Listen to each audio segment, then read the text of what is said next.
ಖಮ್మంನಲ್ಲಿ ಬೃಹತ್ ಕಳ್ಳತನ. ಸೋನೋ ವಿಷನ್ ಶೋರೂಮ್ಗೆ ನುಗ್ಗಿ 1 ಕೋಟಿ ರೂಪಾಯಿ ಮೌಲ್ಯದ 100ಕ್ಕೂ ಹೆಚ್ಚು ಮೊಬೈಲ್ಗಳನ್ನು ದೋಚಿದ ಕಳ್ಳರು.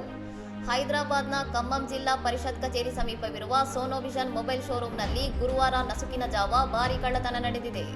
ಮಧ್ಯರಾತ್ರಿ ಶಟರ್ ಒಡೆದು ಒಳನುಗ್ಗಿದ ಕಳ್ಳರ ತಂಡ ಸುಮಾರು 1 ಕೋಟಿ ರೂಪಾಯಿ ಮೌಲ್ಯದ 100ಕ್ಕೂ ಹೆಚ್ಚು ದುಬಾರಿ ಮೊಬೈಲ್ ಫೋನ್ಗಳನ್ನು ದೋಚಿ ಪರಾರಿಯಾಗಿದ್ದಾರೆ.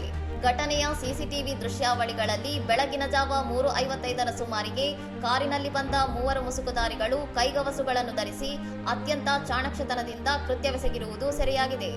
ಕಳ್ಳರು ತಮ್ಮ ಗುರುತು ಸಿಗದಂತೆ ಟಾರ್ಚ್ಗಳನ್ನು ಬಳಸಿಕೊಂಡು ಮೊಬೈಲ್ ಫೋನ್ಗಳನ್ನು ಹುಡುಕಿ ಕದ್ದಿದ್ದು, ಇಡೀ ಕಳ್ಳತನದ ದೃಶ್ಯಾವಳಿಗಳನ್ನು ಪೊಲೀಸರು ಪರಿಶೀಲಿಸುತ್ತಿದ್ದಾರೆ. ಅಂಗಡಿ ಮಾಲೀಕರ ದೂರಿನ ಮೇರೆಗೆ ಪ್ರಕರಣ ದಾಖಲಿಸಿಕೊಂಡಿರುವ ಖಮ್ಮಂ ಪೊಲೀಸರು ತನಿಖಾ ತಂಡದೊಂದಿಗೆ ಸ್ಥಳಕ್ಕೆ ಭೇಟಿ ನೀಡಿ ಸಾಕ್ಷ್ಯಗಳನ್ನು ಸಂಗ್ರಹಿಸುತ್ತಿದ್ದಾರೆ.